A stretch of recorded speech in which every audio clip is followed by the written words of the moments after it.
আমরা দীর্ঘদিনে আন্দোলনে একসাথে করেছি, একজন আরেকজনের বিরুদ্ধে কিছু বলতে চাচ্ছি না। আমরা জনগণের ম্যান্ডেট নিয়ে সংসদে এসে পাশ করতে হবে, জনগণের ম্যান্ডেট নিতে হবে।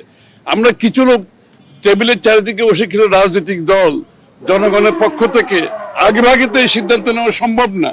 এটা জনগণের ম্যান্ডেট নিয়ে আগামী নির্বাচনের পরে যদি জনগণ চায় হবে, আর না চাইলে যে ধারা চলতে হবে এটা পরবর্তী সময়। Thank you. পিআর এর কথা বলে এক ধরনের কিন্তু কর্মসূচি দেয়া হয়েছে, যদি বাইরে আসে ঘুরে সেই ক্ষেত্রে নির্বাচনটা কি এক ধরনের ইয়ে হবে না? এটা তো এখানে কোনো ইস্যু না। দেখলেন না, আমরা দীর্ঘদিনে আন্দোলনে একসাথে করেছি, একজন আরেকজনের বিরুদ্ধে কিছু বলতে চাচ্ছি না। আমরা এটা বলতে চাচ্ছি না, কিন্তু কবে আমরা পিআর এর আলোচনা শুরু করলাম?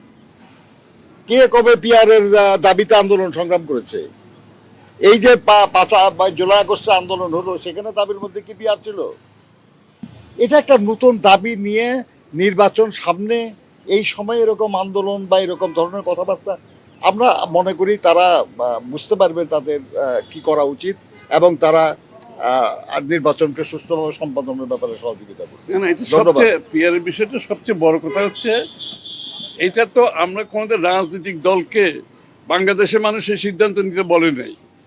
সুতরাং এটা আলোচনার বিষয় না। কোনো রাজনৈতিক দলের যদি সেটা ইচ্ছা থাকে, তারা আগামী নির্বাচনে জনগণের কাছে এটা নিয়ে যেতে হবে, ম্যান্ডেট নিয়ে সংসদে আসতে হবে। ধন্যবাদ।